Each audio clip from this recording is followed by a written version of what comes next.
Hello everyone, কেমন আছো সবাই? আশা করি সবাই ভালো আছো। কনিকাস ফ্যামিলিতে নতুন একটি ভিডিও নিয়ে তোমাদের সবাইকে স্বাগতম জানাই। সকাল থেকে দিনটা ভালোই ছিল, দেখো খুব ভালোভাবে কাজ বাজ করছিলাম, তারপর খাওয়া দাওয়া করেছি ভালো করে। কিন্তু কে জানে আমার সাথে যে এরকমটা ঘটবে। এইদিকে আমি উঠোন ঝাড়ু দিচ্ছিলাম আর আমার ভাই এখানে এসে দুষ্টুমি করছিল।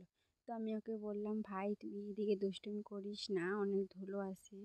তবু সে আমার কথা শুনছেই না, দুষ্টামি করেই যাচ্ছে। তো আমি ওকে বললাম, মারবো নাকি তোকে?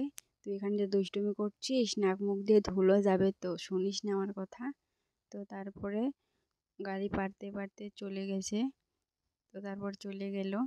তারপর এদিকে আমার কমপ্লিট হয়েও গেল ঝাড় দিয়া। দেখো, এই দেখো কত সুন্দর লাগছে ঝাড় দেওয়ার পর। তারপর আমার বাবা গাছ থেকে লাউ বাড়ছে আর আমার মা রান্না করবে। পর সব কাজ বাজ ছেড়ে রান্না বাড়া সব হয়ে গেছে, খাওয়া দাওয়া সব কমপ্লিট। তারপর থেকে যে আমার শরীরটা এত খারাপ হবে আমি কখনো ভাবতে পারিনি। পেট ব্যথা, মাথা ঘোরানো সব আমার সাথে হয়েছে।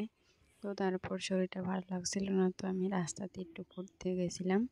তো ঘুরতেও ভালো লাগছিল না, তো বাড়িতে এসে আবার বসে রয়েছি, কিচ্ছু ভালো লাগছিল না।